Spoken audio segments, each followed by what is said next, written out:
មិនមែនបបរតុកកាហើយក៏មិនមែនជាបបរតុកបនអីដែរអានេះគឺជាបបរសាច់ជ្រូកចិញ្ច្រាំលាយជាមួយនឹងគ្រឿងសមុទ្រគ្រាន់តែមើលរូបរាងប៉ុណ្ណឹងក៏ដឹងថារសជាតិមិនដែរអញ្ចឹងបងប្អូនណាដែលចង់ចេះពីរបៀបធ្វើអាចមើលក្នុងវីដេអូនេះបានសម្រាប់អង្គខ្ញុំអត់ដាក់ច្រើនទេបងប្អូនអង្គនេះប្រហែលជាពាក់កណ្ដាលកន្លះកំប៉ុងយើងលាងទឹកទុកម្ដងមកបន្ទាប់មកយើងមានជាខ្ទឹមចិញ្ច្រាំដុំស៊ុបសិតខ្មែរនេះយើងត្រាំទឹកក្តៅប្រហែលជា15ទៅ20នាទីអីទៅហើយផ្នែកសាច់ខ្ញុំមាន2មុខមានជាសាច់ជ្រូកចិញ្ច្រាំជាមួយនឹងផ្គានេះយើងបកវាឲ្យស្អាតមកត្រៀមគ្រឿងក្រូចរួចរាល់អស់ហើយគឺយើងចាប់ផ្ដើមពីការបំពងខ្ទឹម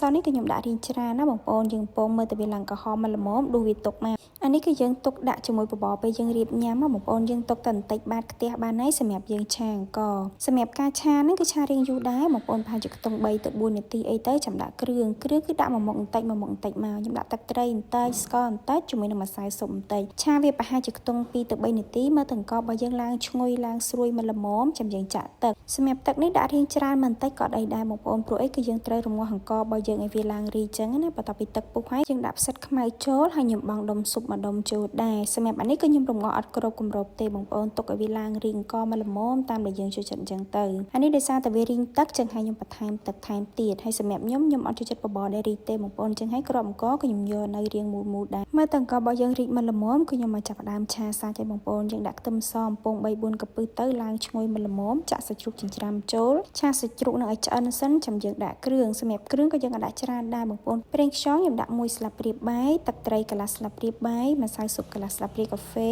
ប៊ីចេងកន្លះស្លាបព្រាកាហ្វេជាមួយនឹងស្ករជិត1ស្លាបព្រាបាយយើងដាក់គ្រឿងក្រៅចូលហើយឆាវាចូលជាតិសព្វល្អសិនទៅចុងក្រោយគេចាំយើងដាក់ផ្កាចូលសម្រាប់ផ្កានេះគឺយើងអាចឆាយូរទេណាបងប្អូនឆាប្រហែលជាខ្ទង់1នាទីអីហ្នឹងគឺយើងលើកវាឡើងហើយព្រោះផ្កាតកាលណាឆ្អិនសាច់ពេកគឺវាអត់សូវឆ្ងាញ់ទេហើយឆាហ្នឹងបងប្អូនបាច់ចាំតាន់ភ្លក់ទេយកវាទៅចាក់ក្នុងបបរដែលកំពុងតែពុះក្តៅហ្នឹងទៅកូរច្បល់ឲ្យវាចូលជាតិសព្វល្អចាំភ្លក់ក្នុងឆ្នាំងបបរហ្នឹងហ្មងសម្រាប់ខ្ញុំគឺស្ទើររសជាតិប្រៃតែបន្តិចទេបងប្អូនចឹងហើយខ្ញុំបន្ថែមម្សៅស៊ុបតែកន្លះស្លាបព្រាកាហ្វេទៀតគឺត្រូវរសជាតិមកល្មមញ៉ាំហើយសម្រាប់បបររបស់ខ្ញុំគឺខ្ញុំអត់យកប្រៃខ្លាំងទេបងប្អូនគឺខ្ញុំយករៀងសាបហើយរសជាតិផ្អែមហ្នឹងក៏អត់ផ្អែមខ្លាំងដែរបងប្អូនតែប៉ុណ្្នឹងទៅគឺរួចរាល់យើងអាចយកទៅញ៉ាំបានហើយបបររបស់ខ្ញុំនេះគឺខ្ញុំអត់មានដាក់សណ្តែកដាក់អីណាបងប្អូនដោយសារតែខ្ញុំអត់ចូលចិត្តទេខ្ញុំបន្ថែមតែខ្ទឹមលីងបន្ថែមជីបន្ថែមម្រេចទៅប៉ុណ្្នឹងគឺញ៉ាំបានប៉ុន្តែសម្រាប់បងប្អូនណាដែលចង់បន្ថែមលក្ខណៈថាសៀងឬក៏ម្ទេសឆាម្ទេសអីអានឹងតាមចំណង់ចំណូលចិត្តរបស់យើងទេសម្រាប់រសជាតិធានាឲ្យបងប្អូនអាចសាកធ្វើតាមខ្ញុំបានណាធានាថាញ៉ាំម្ដងហើយគឺដឹងតែចូលចិត្តហ្មងវីដេអូរបស់ខ្ញុំក៏មានតែប៉ុណ្្នឹងដែរបើសិនជាបងប្អូនមានជាមតិយោបល់ឬក៏ចម្ងល់អីអាច comment បានអរគុណច្រើនជួបគ្នានៅវីដេអូក្រោយៗ